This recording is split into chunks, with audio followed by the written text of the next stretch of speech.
back with the Ron and Fez show. It's the fastest hour in radio. That it is, Fezzy, and we'll be with you till 11 o'clock tonight. Fezzy, today Infinity Broadcasting, which we work for, added Howard Stern to 9 different stations across the country, including the markets where he was fired by Clear Channel. Is this it? Is this the line in the sand between Infinity and the FCC? I think it's a start. I think one thing that's part of this is with the Janet Jackson fines that are being suggested. Those are only Viacom stations getting those fines that broadcast the Super Bowl. Just the owned and operated. Yeah, exactly. Instead of every station across the country that carried the Super Bowl. Is that because the broadcasting itself came from Viacom? You know what? It was just that the other stations that broadcast the exact same material, they weren't responsible. You know, I don't think that this is a start. I think this is a huge move where they're saying we're not backing down. I think it's gigantic. I think the fact that he did the thing today where he was taking on Bush and saying he wants all of his people to vote against Bush.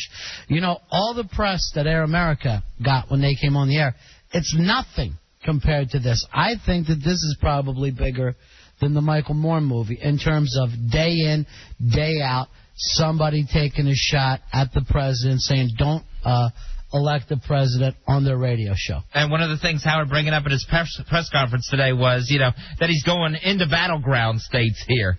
You know, where there's still, it's up for grabs in the presidential race. I'd ask you if you thought it would have an effect, but I already know you're such a bad Republican that for whatever reason you feel like it's a slam dunk that the president, and you're the only person so far that I've heard that this is going to be a rout. I'm going to go ahead and slam dunk it. Yeah. Well, that gives us a lot to talk about between now and November. It really gives us a lot of gray area where we can sit and debate different issues. Prosecutors showed a picture taken at Scott Peterson's home the night his wife Lacey disappeared. It's a photo of an open phone book turned to an ad for a defense lawyer who specializes in murder. Now, isn't this a mistake that usually only happens on Matlock?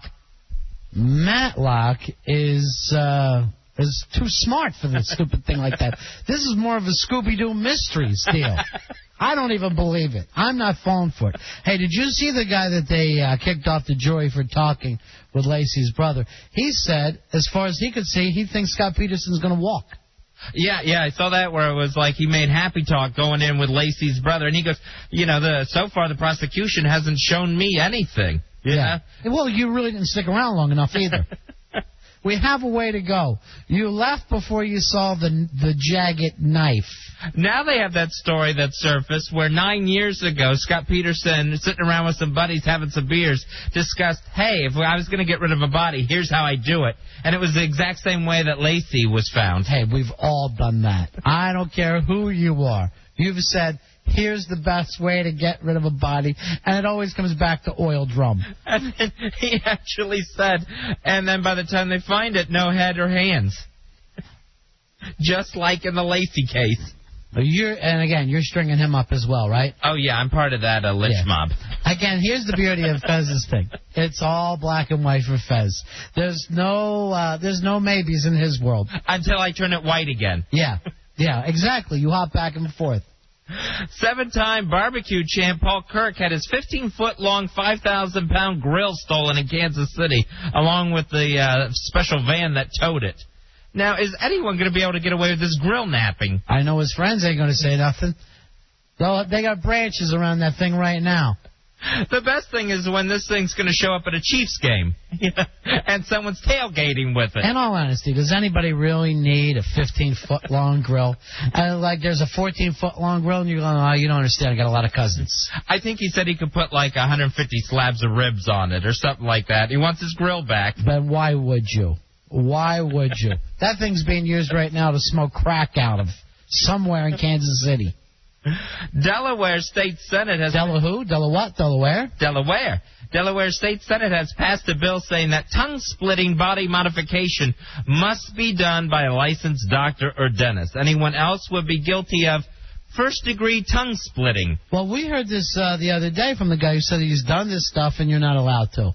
So apparently it gets done a lot, and it shouldn't be because it's like surgery, But for whatever reasons, all Wonder Boy's friends are doing it down at the tattoo joint. So I can't imagine that an actual licensed doctor or dentist would actually split someone's tongue. Excuse me, have you ever watched any of the extreme makeover shows? They don't. You show up with a check, it doesn't bounce, and they'll do anything you want. They're turning these people into cats on MTV right now, where they're trying to implant things into their face. Everyone has given up on being a human being. The tongue-splitting thing, that's I think, the one that just skeezes me the most out of the body modification. Well, if you don't do it, then you can't turn yourself into a snake or large lizard. And that's what you need to do if you want to be cool. That and the giant holes inside the earlobe. That's getting almost commonplace now. Now I'm seeing that almost every day. If you go to the mall, you'll see somebody with the big pie plates in their earlobes. Yeah, those things are getting bigger and bigger. Eventually, someone's just going to walk around with a pair of Michelins on the side of their head. Yeah. It's so gross and freaky. You've got ink under your skin. While you're making fun of other people, there's ink under your skin and it's dirty. At least no one cut my tongue in half. True. New York Yankee Jason Giambi has been diagnosed with parasites. When asked what he was specifically told by the doctor, Giambi didn't remember, saying he doesn't have a PhD and he's not world-renowned. Yeah, that's true. The way you've been hitting, you're not world-renowned. What are parasites? Parasites are like little bugs. You get them basically, you can get it from the meat not being cooked well enough. Oh, so it's like he's got worms. Yeah. Oh, I had never heard of just having parasites. Most of the time, you've had them before in your life. You don't know it. You'd have a flu or whatever.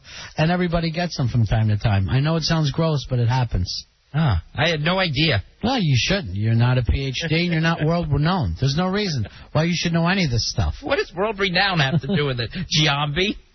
He's not even known outside of in this country. I was afraid he got sick, if coming allegedly off the steroids. All right, Fezzy, this year, Nathan's Hot Dogs Eating Contest, Kobayashi, I believe the man I call America's biggest rival. That's the kid who can eat so many hot dogs. He's going to be taken on by Sonia, the Black Widow Thomas from Alexandria. We had her on the show before. She's set many, many records for speed eating, but can anybody beat Kobayashi? I think if anyone can beat Kobayashi, it will be the Black Widow this year, this 4th of July at Coney Island. I want you to understand something about Kobayashi, and I never miss this thing on TV. I love it. I look for it every year. This year, the whole thing's going to be live, I believe, on ESPN or ESPN2, one or the other. This Kobayashi ate 50 and a half hot dogs last year. That's hot dogs and rolls in 12 minutes. He's a machine. I can't believe that a woman can eat more than that. I think with the Black Widow, she's going to, with her, I think it's more of an emotional, mental thing where it's like she's not going to be stopped. Kobayashi, I think it's more of a system, and he knows how he works. Like you said, a machine. I think emotion's going to overcome this. I think the Black Widow's going to beat Kobayashi. The gross thing to me is he'll eat all the hot dogs and then all the bread. And he soaks the bread in water, and he's just eating wet dough. And I'm just screaming that's cheating. Because then they just bring the fat guys out from Brooklyn who are just trying to eat a lot. And they get smoked by this guy. She does eat as a professional eater. We had her on the show on the phone. We wanted to do a gig with her one time. She wanted a G-note. Just to show up and eat 100 eggs. Yeah, G-note and a meal. Yeah, but now I feel like we should have had her. She's the champ. Tell me you wouldn't spend $1,000 to have Tyson show up at your gig. So you think this is the year? I watch Kobayashi, and believe me, I despise him. But I don't think we can beat him. I don't think it'll happen in our lifetime. It's amazing that the person that has the best chance of beating Kobayashi isn't one of those big truckers. It's a 105-pound woman. I've studied the science of this. The fat guys do not work. There's not enough space in their stomach. There's too much fat when their belly needs to expand. You need to be a thin person who's got like an elastic stomach. So the fat guys do not work in the professional eating contest. Doesn't work out that way. Yeah, the Black Widow says, I never put on weight. Yeah. I'm always 105 pounds. But who wants to be around the bathroom after she's in there? All right, we'll take a break. We're back in just a few moments. You listen to the fastest hour on radio with Ron and Fez.